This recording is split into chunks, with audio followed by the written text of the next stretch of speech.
Good morning, everyone. So far, looks like more of the same. It's early, I know. But I think enough's enough. I don't know what's going to move the markets today. It's all about this momentum that's coming to a screeching halt. I guess that started over a week ago now. So how do we measure this? As you know, we don't use indicators since they're not necessary. But clearly, moves that occur with a bunch of bars. If I get my little line out here.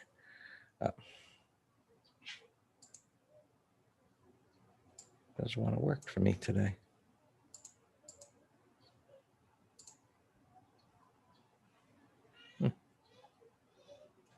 Something going on with Zoom. Screen. That would make sense. Thank you for that, McGraw. All right. So big bars going straight up. That's strong momentum. Says it's going to go higher. And typically things slow down. Right? And as we see here, the candle body ranges begin to narrow. Nothing wrong with that.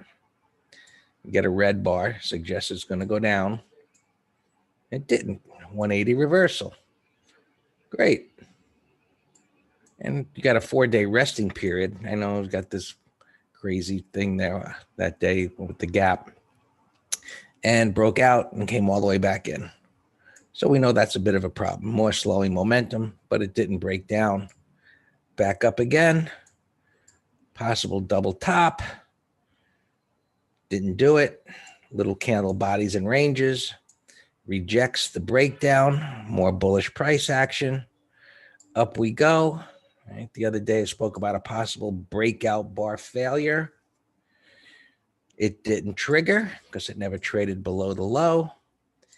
Yesterday was a go nowhere day with that retarded price action. What was that the day before? Oh, yesterday, the day before it went up out of nowhere, seemed like news. And then yesterday it went down, which seemed like out of nowhere. As that was over here where it fell late in the day. But overall, we see it just basically tried to go up and it tried to go down, and the candle body ended the day about where it started off. And it was just, as you can see, a little really slow momentum day. And so far, pre-market this morning is trading inside of that range. Green trading room. Joe, just log in. If you're a member, you log into the member area and click on the green trading room. If you're having trouble getting in, email me and I'll see what the story is. RB's asking, do I use trailing stops under every bar's low? No, because under some bars lows would not make any sense. Yeah. Email me, Joe, because I can look up under your email address. So putting a stop under narrow range bars like this, that's foolish because they're small ranges. But if you entered here, say above this bar's high, and you put a stop under the big bar's low, that would make sense because it's not supposed to go back down under the big bar's low. However, in this particular situation, with major support being, a few points just below there, you could get whipsawed because the next reference point is right there. So it's not the greatest situation, but so once it started to move up and you got the bottoming tail bar at that point and it traded above it, then you could go under that bar's low. But right now, it's like a coin flip as to which way this thing's going to go. You've got it going nowhere. We don't know what today will do.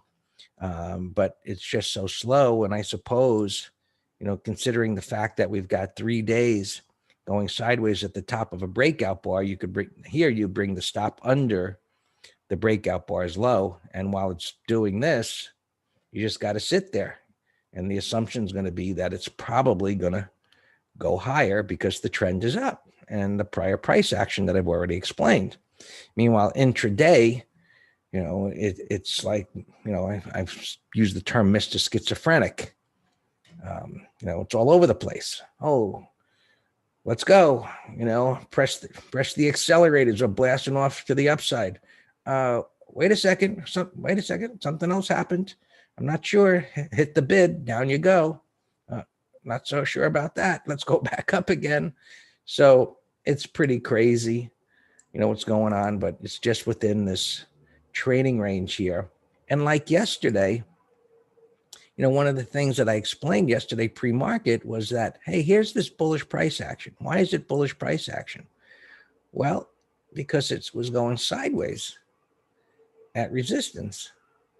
And so you remember yesterday, things started to go up. The NASDAQ was strong.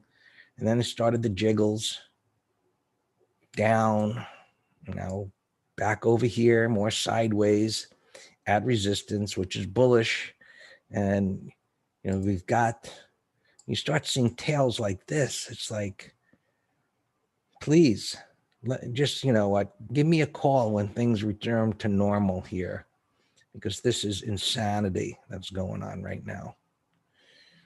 And not that we can change it, but we don't have to participate in the insanity, right? We can go and look at other instruments that are tradable.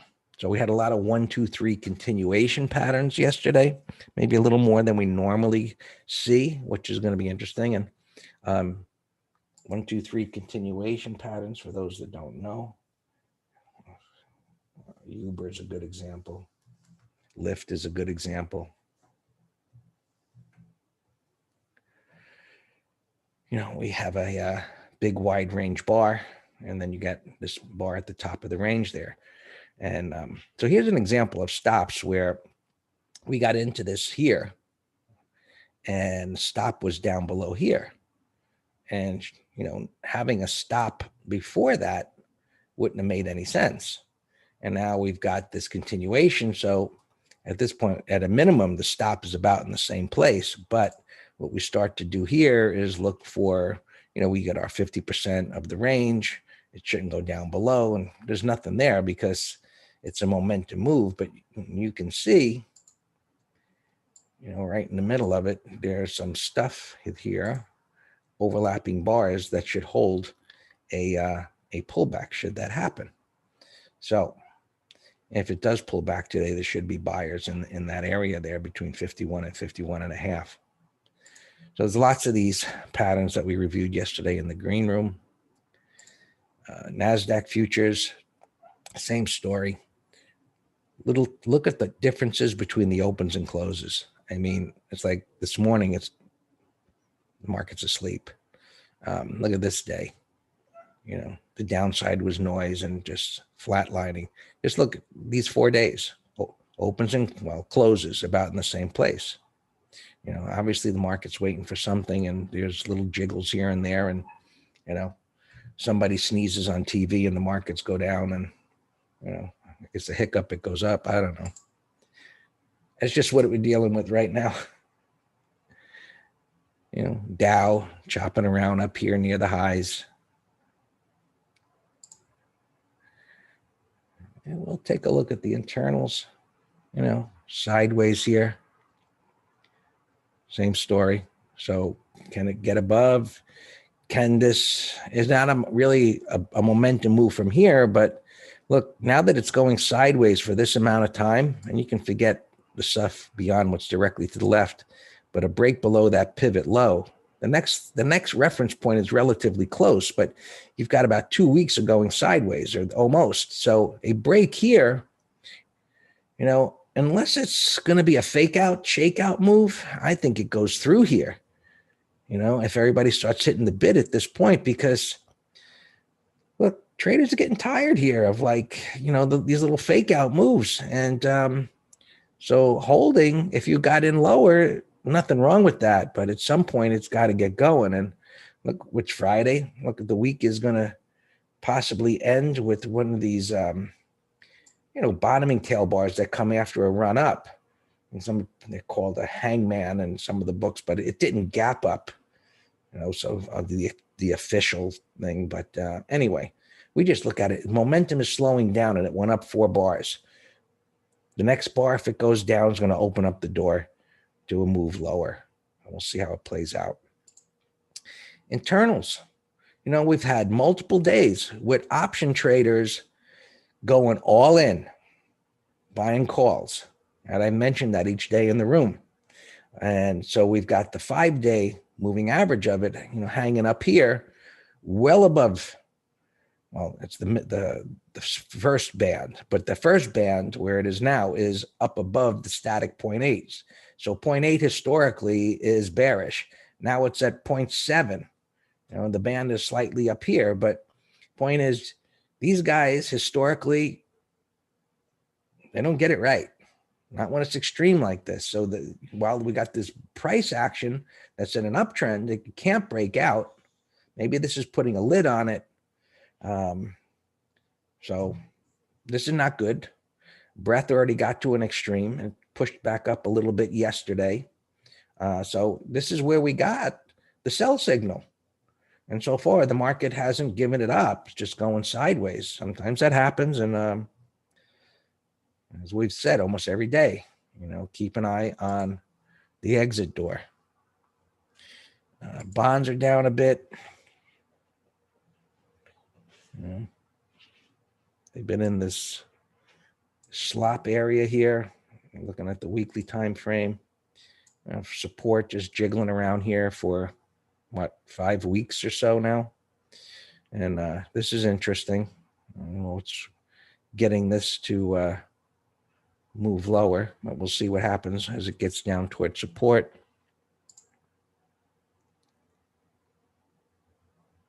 Oil starting to tick up here a little bit. It's been strong, but just slowing momentum up there as well. Gold coming back up, coming into a sell zone. So we'll just have to see how it deals with this here. That'll take into next week to see how it deals with this area and this downtrend on the weekly time frame as to whether this might be a downside shakeout. I don't know. This is going to take time. And silver, which has been showing some relative strength, wide range bar up. It's hanging at the top at resistance, showing some relative strength. Again, this pattern, this weekly, daily pattern combination, if it's going to be bullish, right, and this green bar, hanging like this, typically, because of the congestion, is going to take a little bit more time. All right, SPX. You guys on YouTube, and I guess, Glenn, you always ask, and I give you guys the levels best I can, and even on the green room, we give the levels as best we can as to where staying out of the danger zone is. How are you guys doing with that?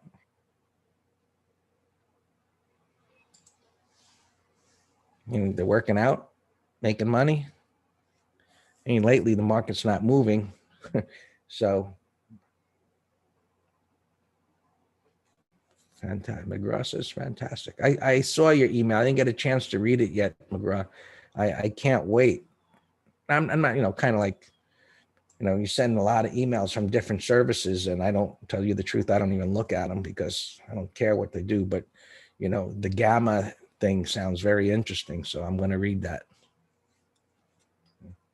All right. So got 2 levels here.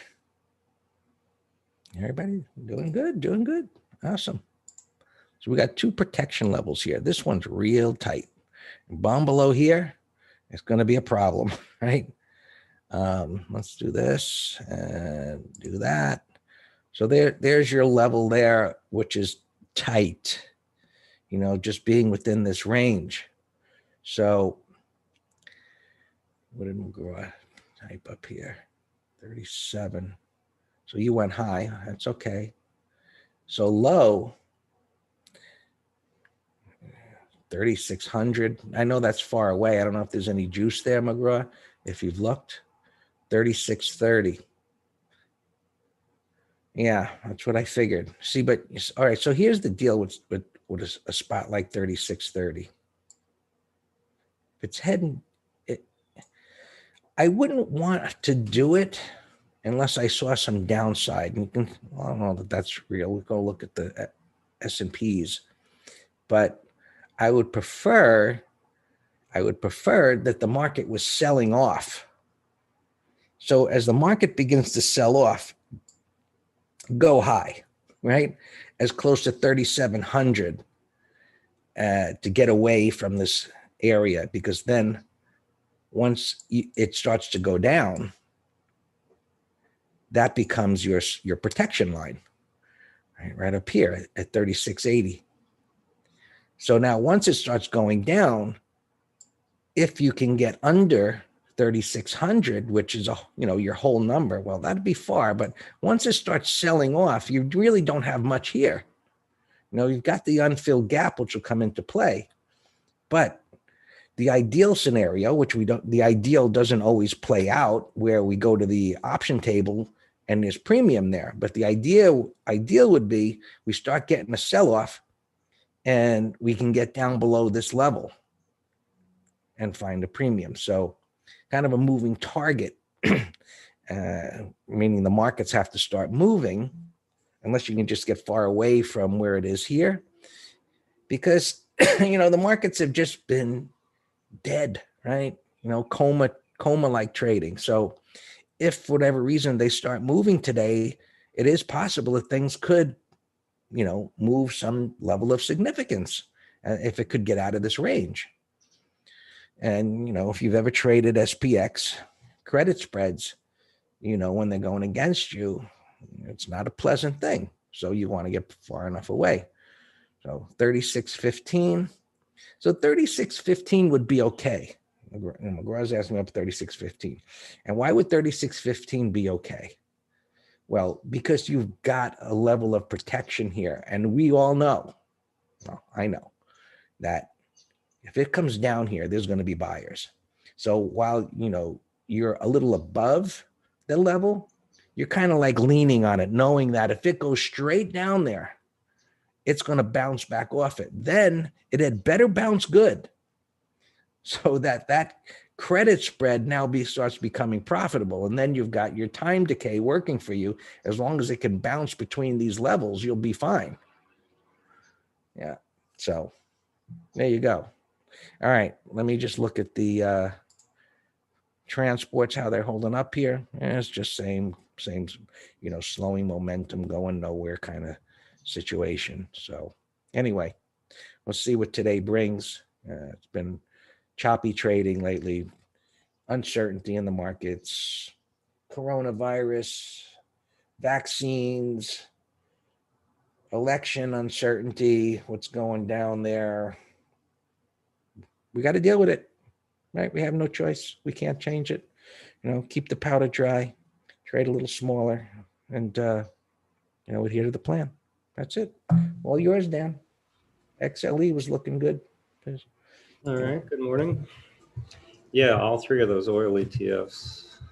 Look great. Yeah, the journal said that they agreed to 500,000 increased production. And so I don't know when the news came out, but, sold off into the close, but now, gapping up.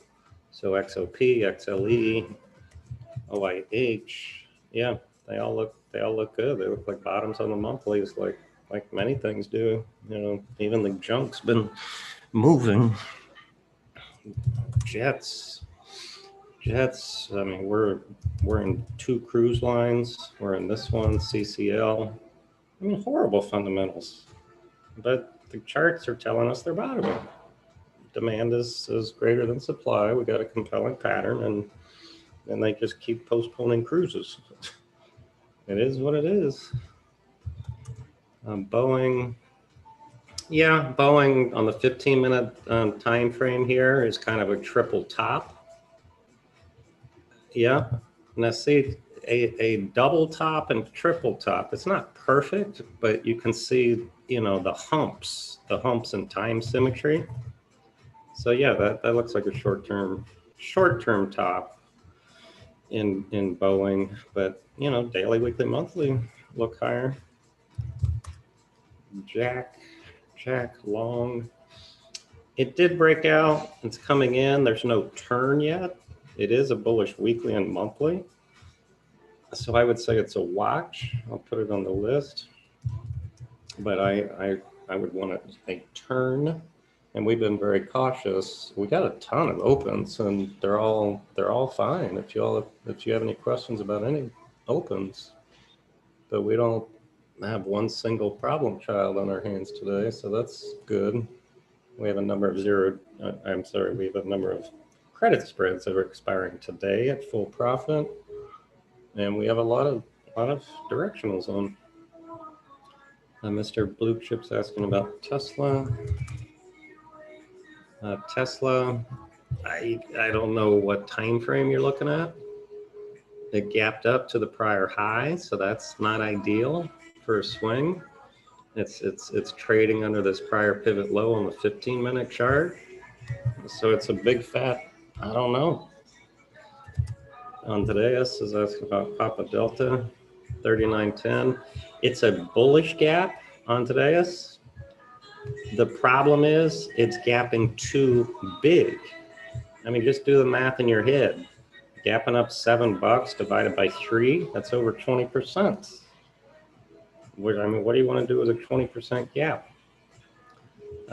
But hypothetically, if it were gapping right here to the low 35s, right over the bearish real body, and then could give you a bullish intraday setup, now you got my attention. This is a major, it's kind of a reverse head and shoulders with a much bigger right shoulder. But here's your downside shakeout. It broke out. But on this chart, my target would have been 40. See right here? And it's at 39 bucks. So no, I don't like that for a new trade.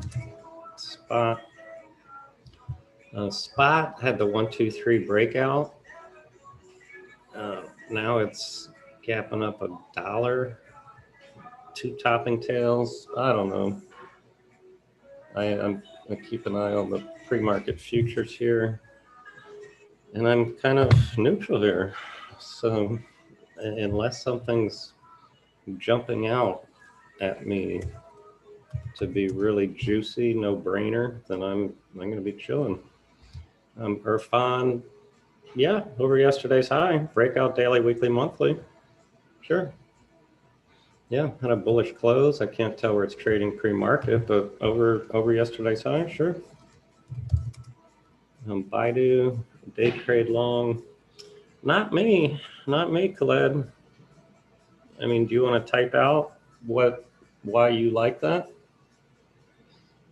But for me, there's no good price for it. It is a sloppy 1, 2, 3, but again, look at the 15.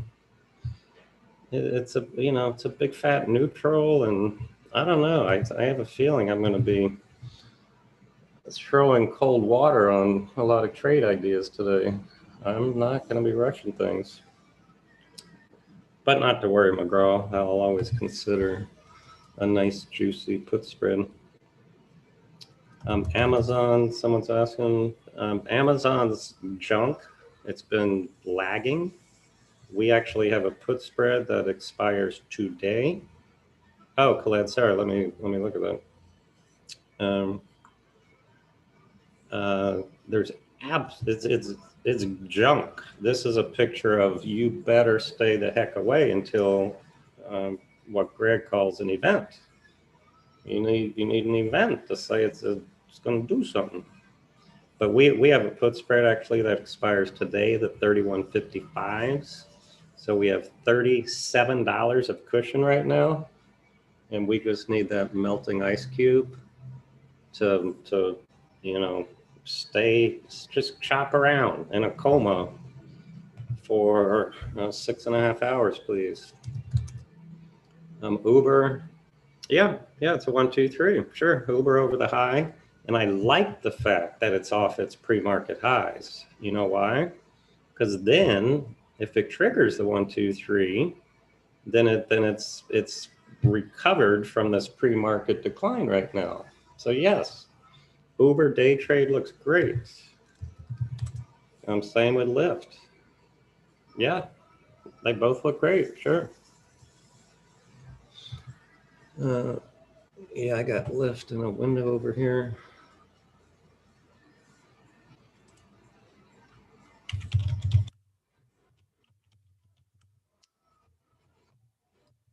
The RSK short. I personally wouldn't do it unless it went sideways for an hour or so, because it's 3 straight bars down that took out a prior low. The 15 is in a downtrend, so I would say just put it in a window, a thumbnail, and let's see what it does in the first 30 minutes. Yeah, this thing's moving. That's worth watching. Yectra. UA. It's bullish consolidation and an uptrend. So that's worth watching. Gapping up a little bit, sure. Over yesterday's highs, not bad, sure. All right, let me get to some of these gappers here. I'm always like never get through them. All right, 27 bucks. That's a bearish gap, but nothing to do with it. CMB, STPK. Gapping at 13 bucks. The gap's too big. I'm just going to delete you because I have no interest. Mr. Big is not so big today. That's a bearish gap down, but it's gapping down here to $49. That's also a fairly big gap, but we'll come back to you. $5. This is a big gap. I don't know what they do, but it looks like it's been a penny stock toy. We'll come back to you. Domo. Gap breakout, 45, but the gap's too big. I mean, I guess I got no interest in something gapping that big, so I'm deleting you. We actually bought some VXX yesterday when the market was having its little afternoon tantrum. AMC, I read in the journal that they're threatening bankruptcy, and they gap up. Does that make any fundamental sense to anybody out there? Or maybe,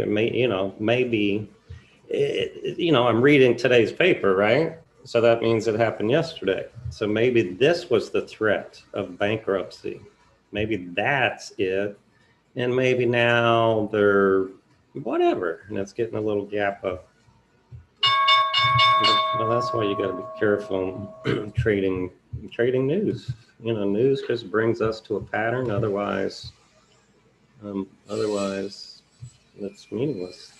JRSSTK. It has to get over the highs. Right now, it did break out. You got 2 inside bars, but I think we can find better. I'd much rather Lyft. It's a much cleaner setup than SSTK.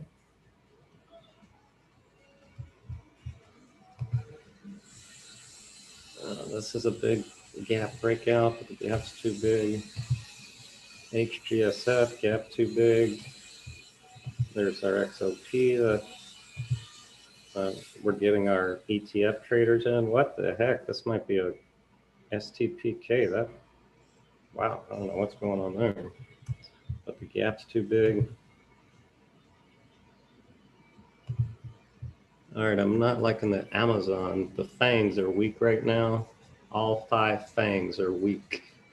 So that's going to be a drag on the Qs, obviously. Boeing's been on fire recently, and that helped Jets. Marvel gap down on earnings, no pattern.